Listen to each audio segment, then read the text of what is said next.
Assalamualaikum and good day everyone. Okay, so we have come to chapter 2, okay, which is on Malaysian sectoral analysis, okay, for this subject. So in this topic, we are going to look at the three major sectors, okay, available in our economy.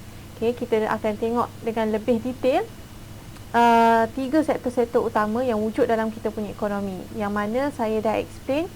Okay, in the previous topics, we have three major sectors, okay, which are primary, secondary, and tertiary sector.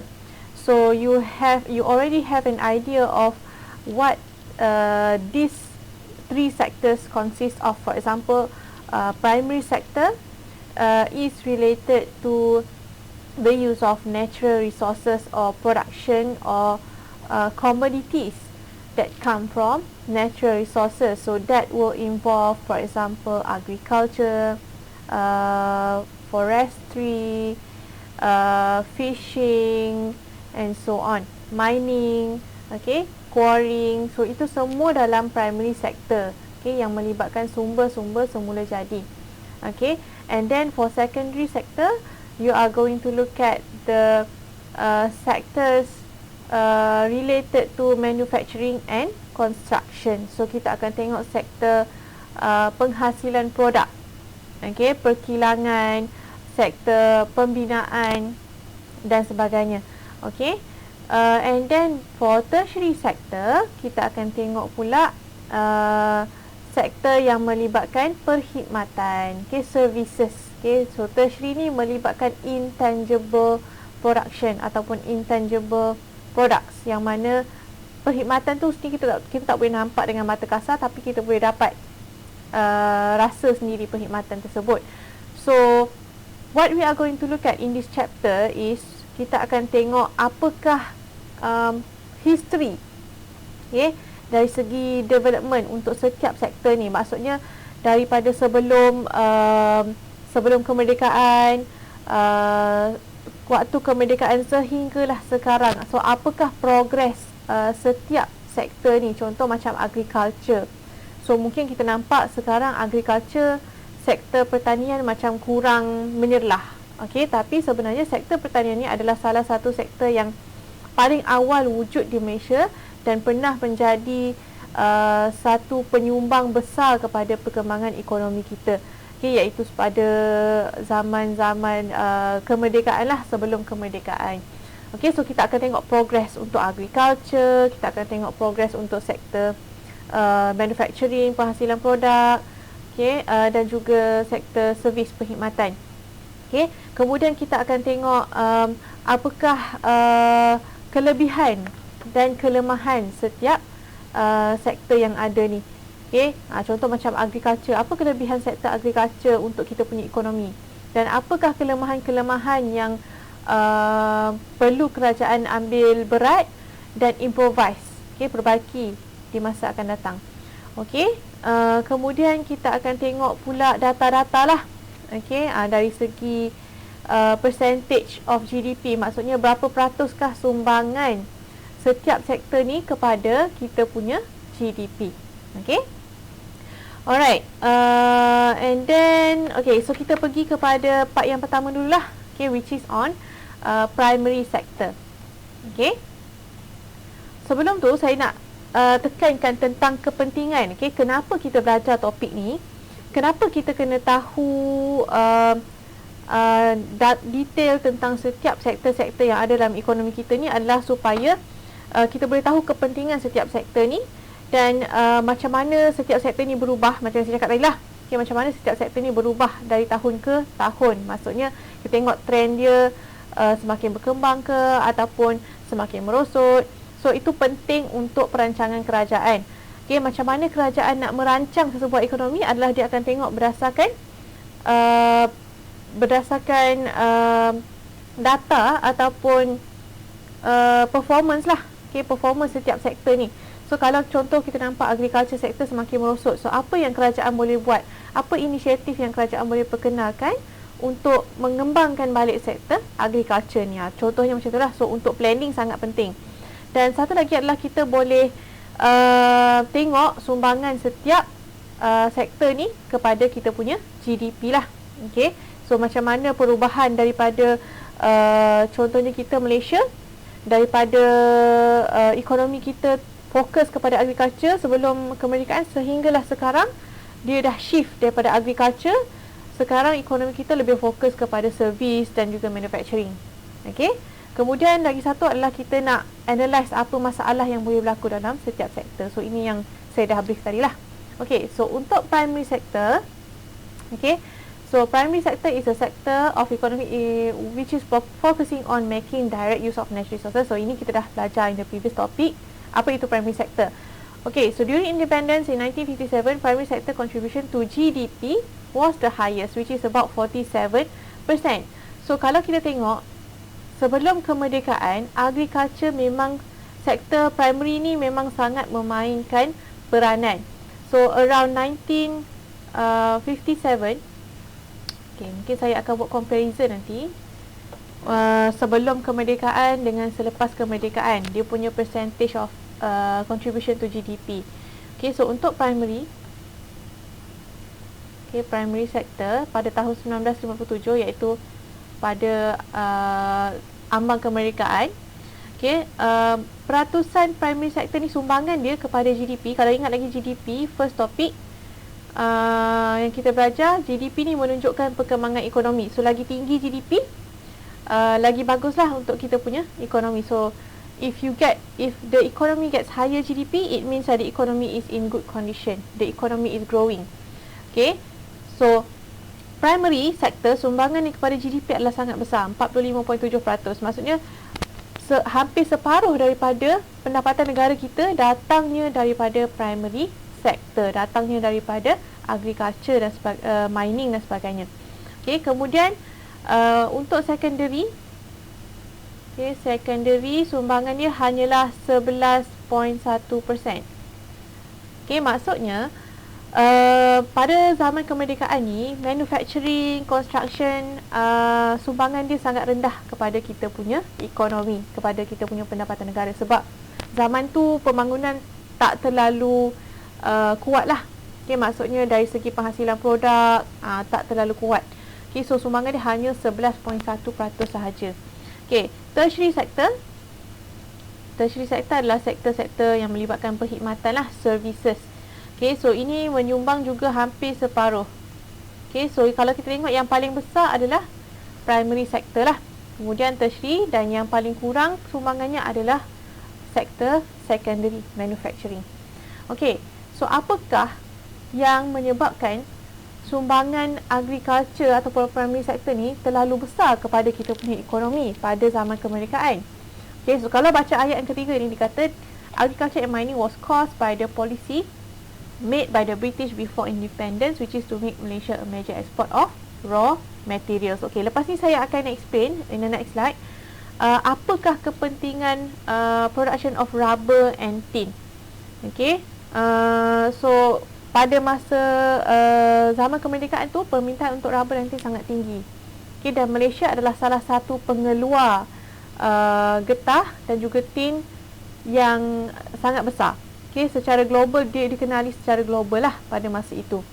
Okay, kemudian after independence, due to the volatility of the price of rubber and tin, the government diversified the sector into forestry, palm oil, timber, paper, petroleum and rice. Okay, so maksudnya lama kelamaan disebabkan perubahan pada permintaan dalam ekonomi, contoh untuk rubber dan tin, permintaan semakin kurang. Jadi disebabkan itu production rubber dan tin ni semakin kurang di Malaysia. Okay, dia semakin menurun selepas kemerdekaan. Dan apa yang kerajaan buat adalah kerajaan perkenalkan, diversify lagi, perkenalkan lagi penghasilan produk-produk lain dalam primary sector ni. Contoh macam dari segi sektor perhutanan, palm oil tu maksudnya kelapa sawit, okay, paper, petroleum dan juga beras lah. Okay, so ini semua adalah produk-produk yang divarietykan lah. Maksudnya kita taklah depend pada rubber dan tin sahaja selepas kemerdekaan. Okay, so explanation saya, nanti saya akan bahagikan setiap sektor ni. Okay, explanation saya adalah saya akan bahagikan Maksudnya apa yang terjadi pada sektor ni sebelum independence, sebelum kemerdekaan dan juga selepas kemerdekaan. So macam mana progress dia. Okay, so untuk saya punya explanation nanti untuk sebelum pre-independence, okay, sebelum kemerdekaan, okay, iaitu sebelum tahun 1957 lah. Okay, so saya akan explain apa jadi pada primary, secondary dan tertiary sector. Kemudian post independence, maksudnya selepas kemerdekaan, dia ada beberapa fasa lah selepas kemerdekaan ni sehinggalah sekarang. So bermula daripada tahun 1960, 1960-an. Kemudian saya akan explain apa terjadi pada tahun 1970-an sehinggalah tahun 1980-an dan juga 90-an dan ke atas sehinggalah sekarang lah. Okay, current years.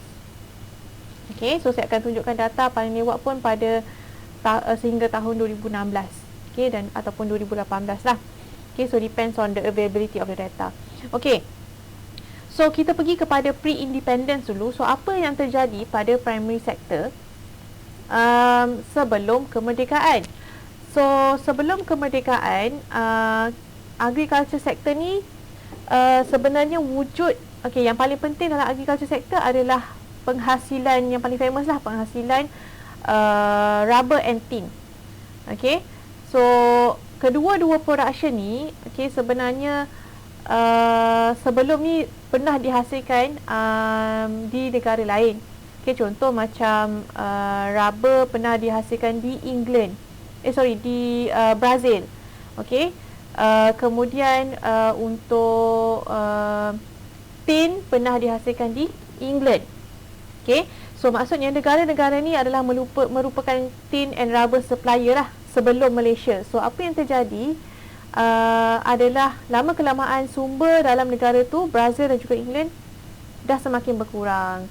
Okay, jadi sebab itulah British beransur ke Malaysia ataupun Malaya pada masa tu untuk mendapatkan getah, untuk mengembangkan lagi penghasilan getah dan juga mendapatkan kita punya sumber tin. Okay, dan pada masa itu permintaan untuk rubber getah ni meningkat disebabkan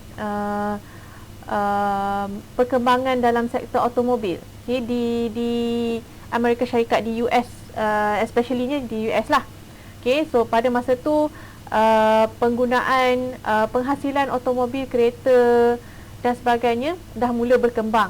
Jadi permintaan untuk getah adalah sangat tinggi untuk mereka menghasilkan tayar dan sebagainya. And untuk tin pula, okay, for production of tin, pada masa itu permintaan untuk tin ataupun timah, okay, biji timah meningkat disebabkan meningkatnya permintaan untuk canned food ataupun makanan dalam tin. So production of canned food in US, in UK, in any other countries keep increasing. So that's why the demand for tin is increasing. Okay, jadinya disebabkan permintaan untuk timah ni meningkat, Malaysia menjadi salah satu pengeluar timah, okay, ataupun pusat pelumbungan timah dan juga pengeluar pengeksport yang terbesar, okay, di seluruh dunia. So Malaysia adalah antara salah satu pengeksport terbesar lah, okay, pada masa itu.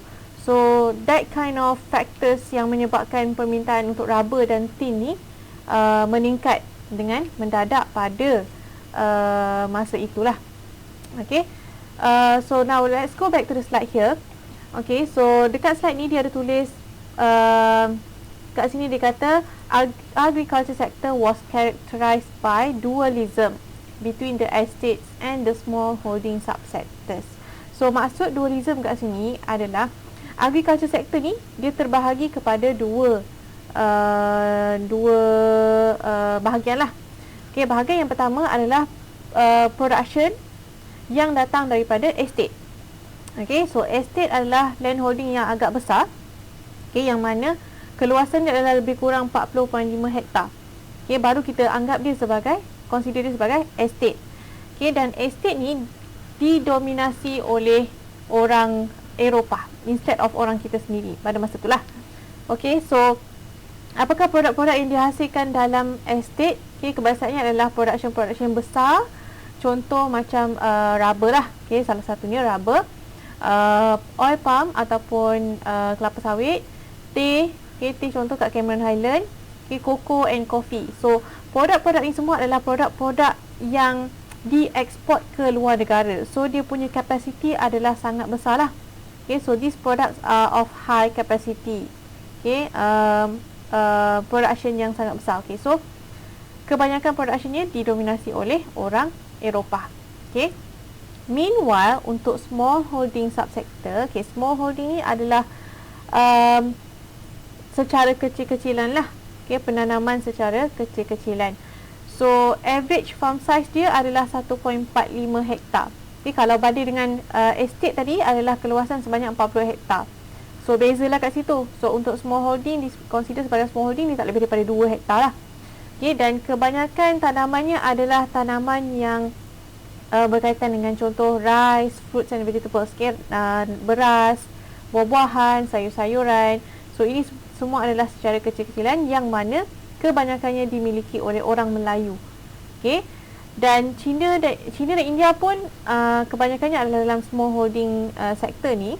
Cuma penanaman dia adalah lebih fokus kepada paper, rempah ratus, sayur-sayuran dalam kuantiti yang kecil lah, ataupun kita panggil sebagai small scale. Kalau estate tadi, large scale of production. Okay, so kenapa estate ni kebanyakannya didominasi oleh orang Eropah? Sebab keuntungannya lebih dekat situ. Okay, sebab produk-produk tu semua boleh dieksport. Okay, dan untuk small holding sector ni lebih kepada orang Malaysia sendiri. Okay, yang mana sektor-sektor ni lah yang akan mewujudkan pekerjaan untuk orang tempatan ataupun rakyat tempatan. Okay, so pada masa itu kebanyakan rakyat Malaya ni bekerja dalam industri small holding subsektor ataupun tanaman secara kecil-kecilan ni. Okay, so sebab tu kadar kemiskinan pada masa tu adalah sangat tinggi. So nanti saya akan ceritakan berkenaan dengan kadar kemiskinan. Okay, apa impact setiap sektor ni kepada kadar kemiskinan di Malaysia. Okay, so sekarang kita pergi kepada post independence. Okay, tadi saya dah ceritakan apa yang terjadi pada agriculture sector ataupun apakah perkembangan agriculture sector pada waktu kemerdekaan. Selepas kemerdekaan, okay, apa yang berlaku adalah permintaan untuk rubber dan tin tu masih lagi tinggi tapi dah semakin merosot ataupun sedikit berkurangan. Dan salah satu faktornya adalah disebabkan permintaan yang semakin menurun lah. Okay, contoh untuk rubber. Okay, di Malaysia kita menghasilkan natural rubber lah. Okay, rubber secara semula getah secara semula jadi. Dan pada masa itu selepas kemerdekaan, permintaan untuk natural rubber semakin menurun disebabkan wujudnya synthetic rubber, getah sintetik. Okay, so people opt for synthetic rubber instead of natural rubber because it is way cheaper lah. Okay, so sebab itu permintaan untuk getah di Malaysia dah semakin berkurang sebab we produce natural rubber. Okay, so ekspor kita pun dah semakin menurun lah. Okay, selepas kemerdekaan. Kemudian untuk tin pula, untuk timah. Okay, sebab apa ekspor timah ataupun production of mining of tin in Malaysia keeps decreasing after independence is because of there are other countries that produce tin. So ada negara lain yang menghasilkan timah juga. So kita terpaksa bersaing lah. Okay, so the tin industry has become more competitive during that particular time. Okay, so bukan Malaysia sahaja yang mengeksport tin, ada negara-negara lain. So permintaan untuk tin dari Malaysia sendiri dah semakin berkurang sehinggalah tahun lebih kurang 1980s sehinggalah 80-an. Okay, industri biji timah ni dah semakin merosot sehingga tahun 1980-an. Nanti saya akan ceritakan apa berlaku pada 1980-an yang menjejaskan penghasilan biji timah di Malaysia. Okay, so apa yang berlaku pada post independence period ni selepas kemerdekaan adalah pengurangan daripada production of rubber and tin lah. Dan apa yang kerajaan buat adalah kerajaan nak mengurangkan kita punya dependency, kita punya kebergantungan kepada rubber and tin. So kita tak nak mengharap pada rubber and tin sahaja sebagai sumber pendapatan untuk negara kita. So kita nak diversifykan lagi produk-produk yang ada ataupun sumber-sumber yang ada dalam kita punya negara. So kerajaan perkenalkan apa yang dipanggil sebagai diversification policy.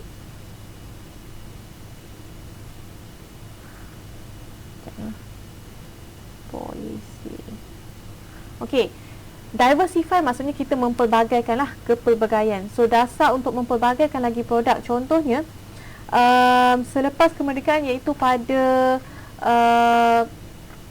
rancangan Malaysia yang pertama, First Malaysian Plan ataupun dan juga Second Malaysian Plan, di mana diversification policy ni dilaksanakan, adalah contohnya dia mempelbagaikan produk, contoh menghasilkan kelapa sawit, koko, padi, tanaman padi, kemudian nenas. Okey, so maksudnya kita bukan sahaja mengeksport getah dan juga timah, tapi kita juga mengeksport produk-produk lain yang berasaskan sumber-sumber jadi ke luar negara. So we did not only depend on rubber and tin. Okay, so itu bagusnya diversification policy dekat sini. Okay. Kemudian pada seterusnya kita pergi pada new economic policy dekat sini. Okay, new economic policy ni bermula pada tahun 1970-an, yang mana seterusnya kita pergi kepada First Malaysian Plan kat sini. Tahun 1966 hingga 1970. Okey, ini First Malaya Plan Malaya Plan waktu kemerdekaan. First Malaysia Plan adalah starting from 1966. Okey, dia setiap 5 tahun lah. Okey, so sekarang ni kita tahun 2020, kita adalah dekat 11 Malaysian Plan. Okay, kita dah dekat rancangan Malaysia yang ke-11 daripada tahun 2016 hingga tahun 2020. So starting 2021 nanti kita akan ada 12 Malaysian Plan lah. Okay. So apa yang ada dalam First Malaysian Plan ni adalah perancangan mengenai cara untuk kita produce produk kita sendiri. Okay, sebab apa kita banyak juga bergantung kepada produk-produk daripada luar negara. Maksudnya we import some of our food from other countries. Contoh macam buah-buahan, even beras sendiri pun ada yang kita import daripada luar. So how can we minimize the amount of import from other countries? Is kita perkenalkan import substitution policy. Okay, ataupun kerajaan perkenalkan import substitution policy.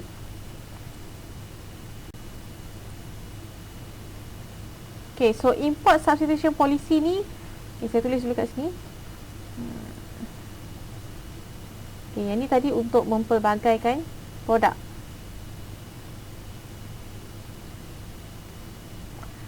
Import substitution policy.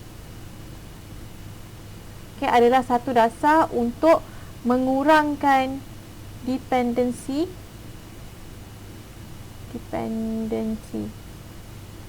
on import. Kita nak kurangkan kebergantungan kita kepada barangan import daripada luar. So apa yang kerajaan buat inisiatif kat sini pada masa tu adalah kerajaan bagi banyak idea ataupun kemudahan untuk produser-produser di Malaysia ataupun petani-petani di Malaysia menghasilkan produk kita sendiri. Kita tanam beras sendiri, kita ada padi kita sendiri, we can grow our own types of fruits, okay, buah-buahan tempatan dan sebagainya, koko, minyak dan sebagainya. So bila kita boleh menghasilkan produk tu sendiri, kita tak perlu beli daripada luar. So itu satu kelebihan ataupun satu objektif lah import substitution policy ni dekat sini. Dan selain daripada import substitution policy, diversification policy, pada First Malaysian Plan ni jugalah diperkenalkan apa yang kita panggil sebagai FELDA, FELCRA. Saya rasa semua orang pernah dengar FELDA, FELCRA. So FELDA stands for Federal Land Development Authority and FELCRA stands for Federal Land Conservation and Rehabilitation Authority. So apakah fungsi kedua-dua institusi ni adalah untuk improvise kita punya penanaman getah dan juga kelapa sawit. Okay, yang mana pada masa itu adalah yang utama lah. So kalau tengok dekat sini slide ni, okay, the first Malaysian plan was on the industrial crops of rubber and oil palm for the export market. So kita nak bersaing dengan secara global, kita nak export produk kita. So macam mana kita nak improvise produk kita? Contohnya Felda sendiri adalah bertanggungjawab untuk buat research and development, untuk membuat formulation on apa yang boleh dihasilkan daripada kelapa sawit, okay, minyak ataupun produk-produk lain, sabun dan sebagainya. So itu adalah contoh-contoh tugas lah, tugasan yang diberikan kepada Felda dan ke FELCRA. Okay, so lebih kepada research and development dan juga lebih kepada memberi peluang pekerjaan kepada mereka yang berada di kawasan perkampungan, rural areas, okay, and so on. Right? Okay, so kalau kita tengok starting from 1990s until the current year 2020, kita perasan ini adalah fasa yang kita panggil sebagai fasa kita nak mencapai Vision 2020, Wawasan 2020. So apa fokus utama pada range tahun ni adalah untuk mengekalkan getah sebagai sektor yang penting di Malaysia dan juga mengembangkan lagi sektor penghasilan kelapa sawit, okay, palm oil. So pada tahun